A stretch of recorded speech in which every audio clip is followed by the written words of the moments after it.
I can't get it backwards this time. Your Cincinnati Bengals are 2-2 after 4 weeks. I'm Joe Goodberry. This is Bengals on the Brain, part of the Cincinnati Bengals Talk YouTube network. And back to 500. Here we go. And it was an awesome time. White helmets, Ring of Honor, Isaac Curtis, Willie Anderson. Congratulations to those guys. I was at that game. Shout out to First Star for that. Really awesome atmosphere. I think the crowd definitely played a part. If you were there, man, it was loud and got a couple false starts and early timeouts out of that. So I'd like to think we had a small part in that getting back to 500. But a lot of fun things to talk about because I think the offense is slowly creeping back to where they were. I think Joe Burrow is slowly creeping back to where he was last year. We'd like it if they were, right away. I've just finished watching a lot of the Sunday games, and man, if they would have won those first 2 weeks, and they could have, would have, should have. They weren't ready. They weren't functional the first 2 weeks. We expressed that frustration already. We're not going to go back there, but they could easily be 4-0. They could easily be 3-1 if they had a long snapper. Not the point. Let's move on, right? As I'm struggling to move on, I say that. But point being is they got a couple big plays down the field. That's something that they've struggled to really do. I think the way the Dolphins played, we said this in kind of previewing at the end of the last episode. I usually will look towards next week.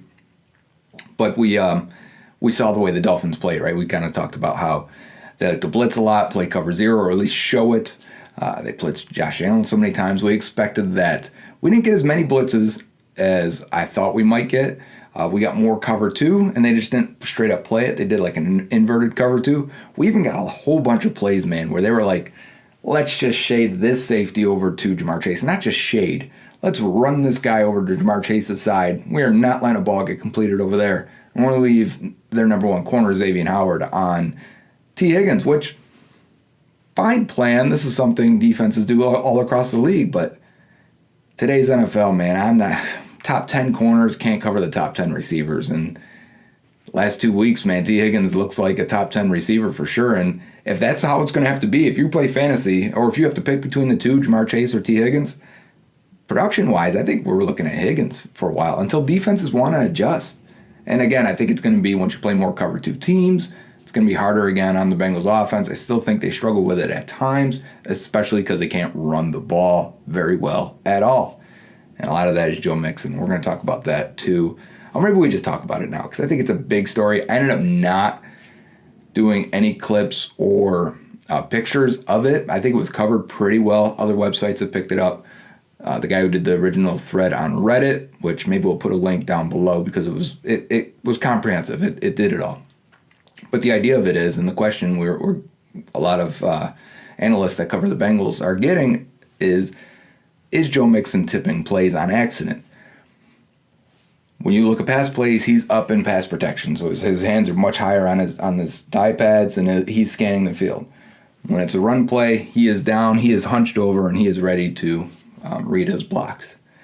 And I would say overwhelmingly there is validity to it. He definitely is, and went back and watched a few plays from each of my clips that I had saved from the previous 3 weeks, and yep, not as strong. It's gotten stronger. It was really strong this week. But, and I did save this clip, so maybe I'll throw it in there now. I'm thinking of it now. The Hayden Hurst touchdown at the end of the game. He's standing in a hunched position like he's going to get the ball. And they're at the goal line, remember? And it's a play action. They throw it to Hurst. So maybe he's fooling them there. Maybe they caught it and finished it at the end of the game. We're like, hey, stay like this because we're actually going to throw it. But it's interesting. It's something I'd assume that they'll see and correct pretty quickly, or maybe use it to their advantage, like on that last play. And if they could use it to their advantage, we'll hold it for one more week against the Ravens. And maybe you can really mess them up now that it's out in the air and in the open that this is happening. But let's start off. I've got 4 plays that I just want to go through. 2 of them are pretty cool because they instantly, when they ran them, I'm like, they've run these plays before in these same situations. I dig it. Let's look back at those. And I guess we'll start with those 2, I guess. Let's start with them now. The offense is starving for big plays here, but we got a deep freeze safety. Just one this time. That's great, right? And we've got a deep crosser and then just a in-and-out route. But we're really just looking at Tyler Boyd and his big play from the slot here. We got shotgun and play action, 2 things we've been asking for as well. And we've got a corner post for Tyler Boyd. Big play for this offense. Tyler Boyd only caught 2 passes all night, but this was a huge one when they needed it. And again, we're going to point out Joe Mixon standing straight up, even though he gets a run fake. And Tyler Boyd crosses that free safety up. And I want to get in a little closer on his route because that's really what sells it. I think he runs a tremendous route on this. He's run it before, as he's going to beat this guy to the inside, really make it look like you want to bend it back out, use your eyes to really sell it, and then cross that over the face of the free safety. But we've seen this play again from week 5, 2019. We've seen this. You guys remember this one? This is Zach Taylor's first year. The Bengals were 0-4 at the time. They tied this game up real late in the game. The exact same play, the exact same concept. As soon as they ran it Thursday night, I said to the guy next to me, I'm like, I remember exactly when they've run that play before. That's an old Rams play there. I've seen this run by Cooper Kupp and Robert Woods, so brought that over from LA. Fourth quarter, less than 3 minutes to go. Bengals up by 5. They could use a big play here, and they're in the area of the field, right around the 40. You got a single high free safety. Looks like man across, possibly a blitz coming up. Joe Burrow changes the play, goes back into shotgun. He knows what he wants to do here. He sees the coverage. He wants to take his shot to Jamar Chase, and it's a 9-8-9 combination, which means 2 verticals on the outside and kind of a deep option route for Tyler Boyd over the middle to hold that free safety. That's exactly what they've run. They've run this plenty of times. It's an LSU play, actually, and it's one they've had a lot of success on. I think they probably scored 5 touchdowns off it last year. But see Burrow, he's got to keep his eyes right down the middle of the field here as he looks at the free safety, freezes him. Nice pickup there by Joe Mixon, and then a nice placed ball downfield to Jamar Chase. And let's get into the route a little bit, right? Because you have outside shade press. Outside meaning the corner is not right up, head up with him. He's on the outside because he has inside help from that safety, so he doesn't want to get beat to the outside. So Chase threatens outside, which is going to make the corner overreact. That's when you knock that elbow away, come back inside. Remember, receivers got to also read coverage, so he peeks back in at the safety to make sure he knows what he's got. Yep, still single high. Let me restack this guy. Let me go catch this ball, get away from the corner. And as he goes and rips for it one more time, I'm going to reach away, make sure we secure that catch. Big play, Chase. So those are ways to get the ball down the field, right? You got isolated routes here. You're isolating Jamar Chase. I think it was Nick Needham at corner. Doesn't matter, but really good route from him. Understanding he and Burrow quickly recognizing same coverage. Let's take our chances. Because I think they've had a few single high safeties and they're not taking their chances. Last year was like almost every time. You get it, we're going to throw it. And now I feel like it's 50-50 now this year, and they're not getting that many. So it really feels like they're taking shots downfield less. The one to Boyd, they really needed that spark. He excels at that route. We've seen him run it before. Even other than that Cardinals game, we've seen him run it before. I couldn't remember exactly what it was, but I knew I had the Cardinals one saved. I didn't have the film saved. I just had a clip from the TV. Couldn't even pull the film up if anyone's having trouble with Game Pass, you know what I'm saying. But 2 big plays, 2 splash plays there. And then there was 2 other plays. One where we were kind of frustrated. I don't know if you guys could hear it on TV, actually. Amazon's kind of bad with the audio so far. The rest of the production's great, but the audio's kind of whatever. But they run the ball on 2nd and 10. It might have even been 2nd and long, and they ends up being 3rd and 10, right? So it's starting to grumble. This offense hasn't taken off yet. Reminded me of last Thursday night last year, halftime, where people started booing, like, wake up, throw the ball downfield. Little do we know, I kind of was a setup, because then the next play is it's this play. Right after a 2nd and 10 run that went for nothing and everyone booed, the Bengals pulled this out of their hat. Who knew they had this, right? A little throwback to Tyler Boyd, who throws it to Jamar Chase. Nice hole shot there over the corner's head, but they look like it's a cover 0 and they're going to send a blitz. But really what we know here, and we've gone over this how many times, but they're really going to drift into an inverted Tampa 2. You see that middle linebacker dropping, and the 2 corners are going to play the deep safeties, which, man, what a perfect time to call this if that's the case. If they're going to run an inverted cover 2, I think they were just calling it, but man, if they time that correctly, that's awesome.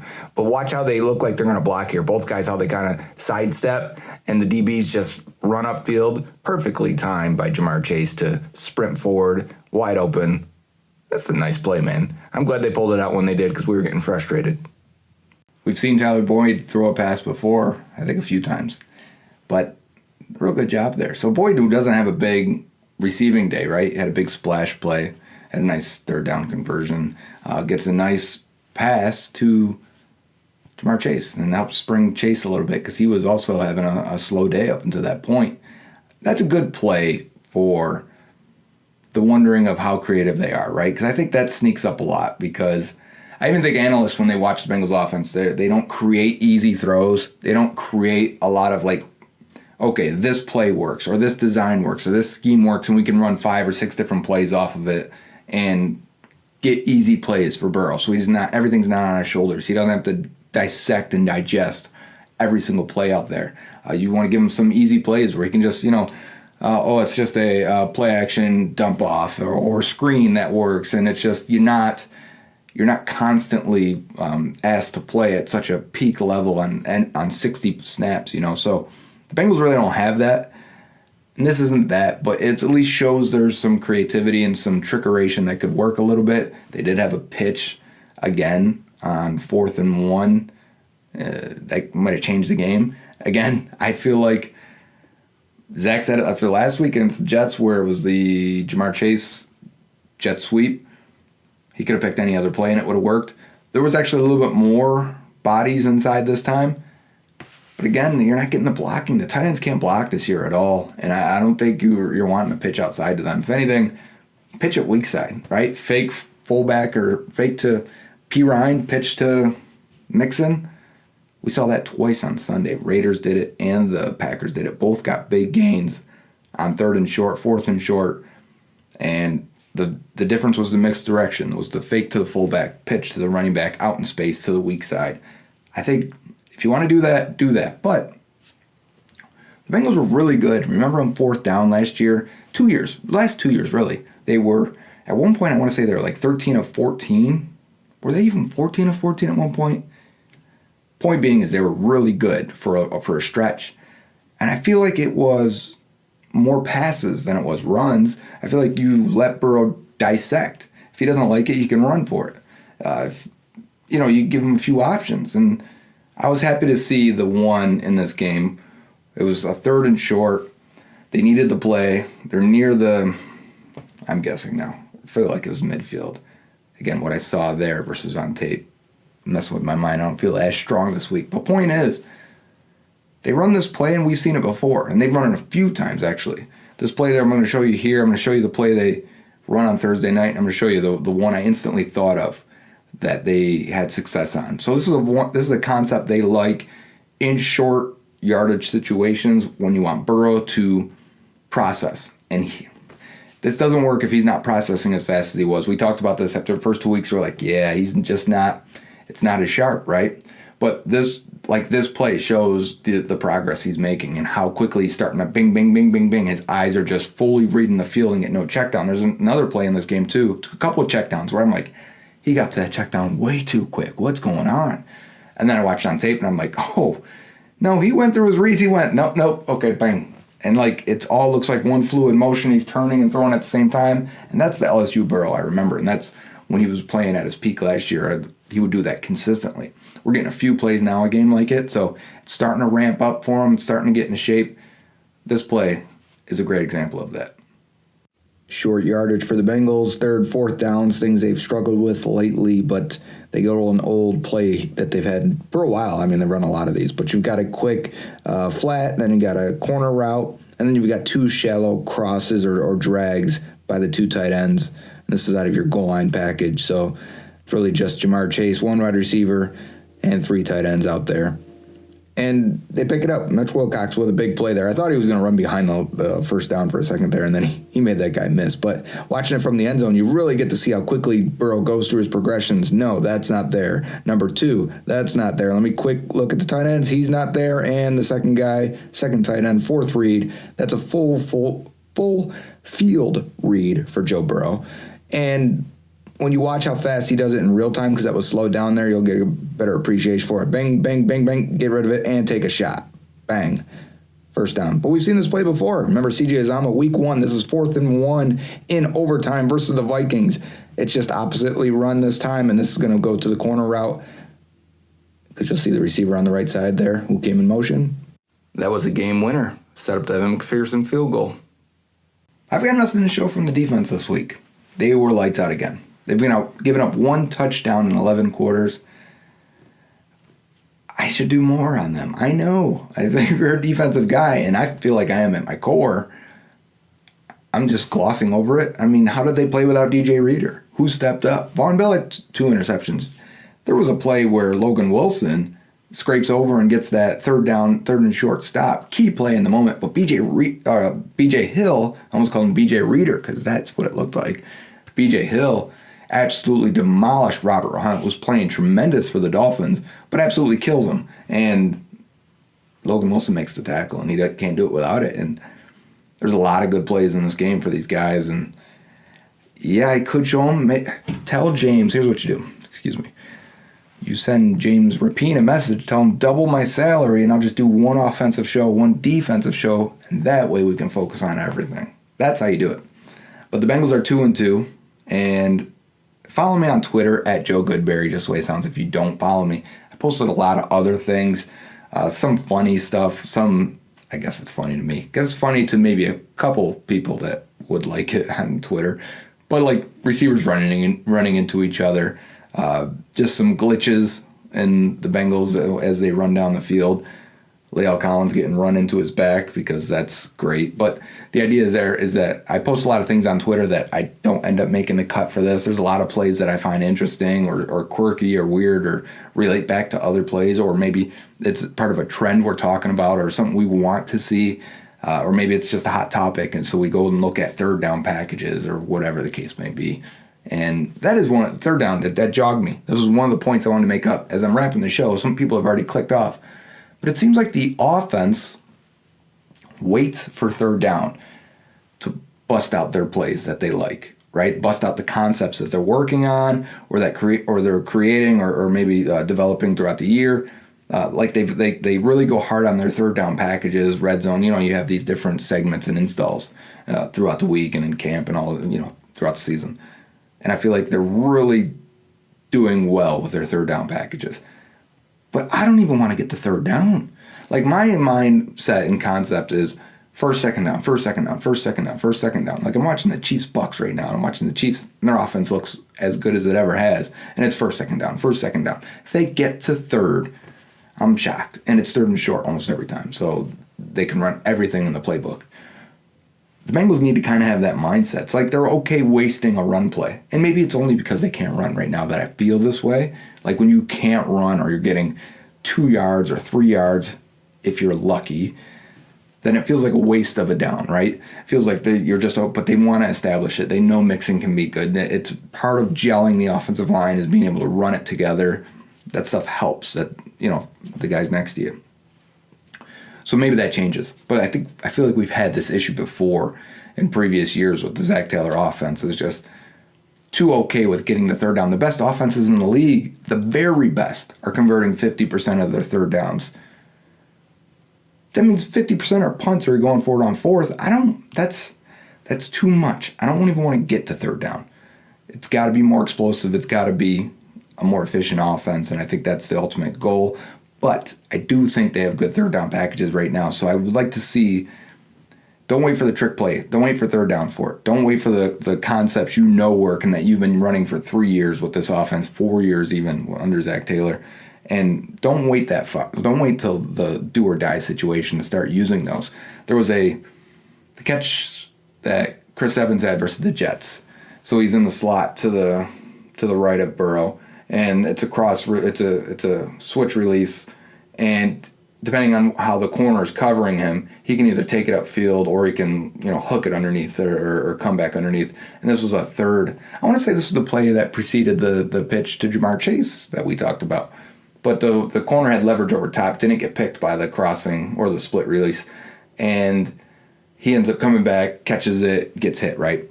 Well, you could see there, like, they've got a shot here if they run this again, or if they get the same look and Evans can beat his guy, or the corner runs into the receiver on that side. So in this game, they get the third down and they run it on the left side this time. They motion Evans out into the slot. You get the matchup you want. I think it's a linebacker that goes out with him. Could be mistaken. I should just play it right now. But you probably remember it. And it's a switch, and the ball's thrown as Burrow tries to get away from the inside blitz. He ends up leading it too far to the sideline. But it was there. And again, I'm like, why are you waiting for a third down to run this? Run it any time. Like, these are core plays at this point. You've got, maybe Evans is young and he hasn't had all the experience doing it. But I feel like a lot of their plays at this point should be core plays.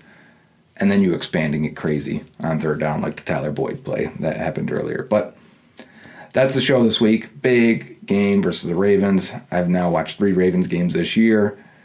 The defense is not good, and they're slow. And especially at corner in the secondary, I think they're slow. They did a good job against Allen. They were blitzing him. They were forcing the ball out of his hands. It was a rainy day. The grass looked like the receivers couldn't cut for the Bills. And then once they figured it out in the second half, it was like a light switch. The Bills come out, and now they're blitzing Jackson. They're compressing the pocket on Jackson rather than just staying in their lanes. They end up spying him a little bit better.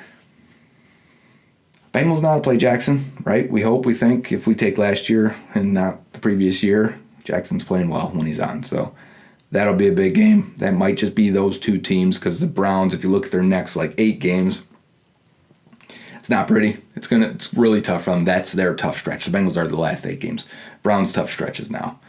And the Steelers are 1-3, and they should be 0-4, to be honest. And this division may be the Bengals and the Ravens, unless the Browns can stay afloat until Deshaun Watson gets back and they can run it at the end.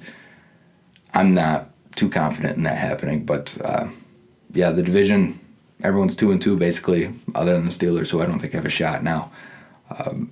It starts now. The division starts now. The race starts now. So Sunday Night Football in Baltimore. Yes, in Baltimore. I had to go through the memory file there. But Bengals on the brain. Week 4 is wrapped. Thank you for everyone who come up to me and talk to me also in Cincinnati and outside Paul Brown and in the airport and things like that. And it's always a pleasure. It's always nice to meet people and like-minded people that have Bengals on the brain. Till next time, thank you.